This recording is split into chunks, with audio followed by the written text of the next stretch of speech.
One of the things we do a lot of here at Woodworkers Guild of America is provide buying advice on tools. One of the tools I want to talk about today is a miter saw, and we've had some questions come in about the benefit, what do I do with a miter saw, why do I need one? So that's what I want to walk you through today.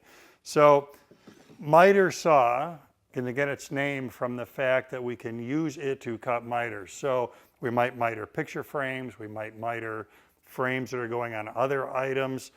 Miter being the operation where we're using this part of the saw and setting the blade to an angle. So when we do this, depending on your saw, we could cut anywhere from 0 as high as maybe 60 degrees. Again, that varies a little bit from model to model, how much we can change here on the angle of the saw. Back here at that 0 position, what happened right there is the positive stop engaged, locked me in at 0. At that 0 position, the saw is set to cut a perfect 90 to anything that's up against this fence.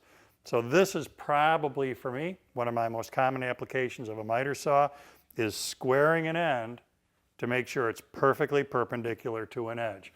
You can never trust that the stuff you get from a hardwood supplier or a lumber yard is perfect when you buy it. You want to make it perfect in your own shop.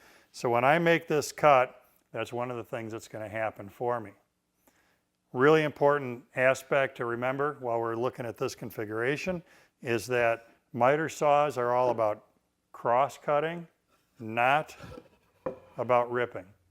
So you're never going to make a cut in the same direction as the grain on a piece of wood on a miter saw. That'd be a table saw operation. We're only going to use miter saws strictly for cross-cutting. Now, one of the things that we talked about just a second ago is our ability to angle the blade. We also have the ability to bevel the blade.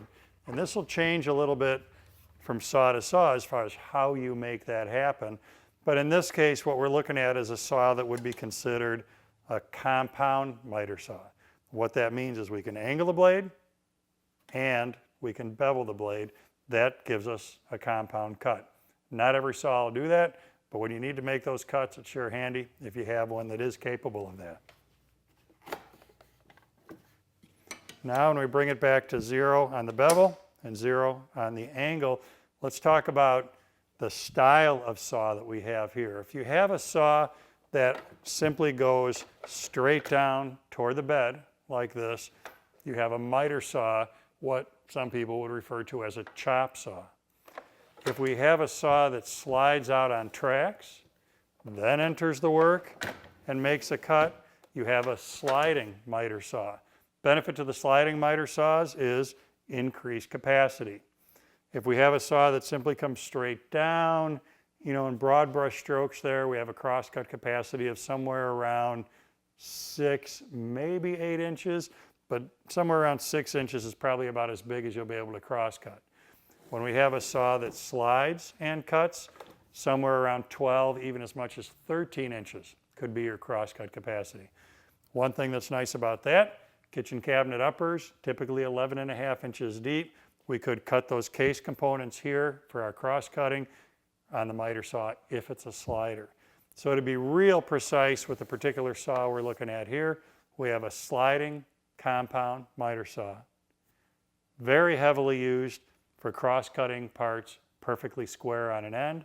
Also very useful for mitering, like I might do for picture frames, or beveling, such as if I wanted to cut a 45-degree end on this chunk of wood that I have right here. So a very useful tool to have in the shop, very versatile, can really add a lot of accuracy to your woodworking.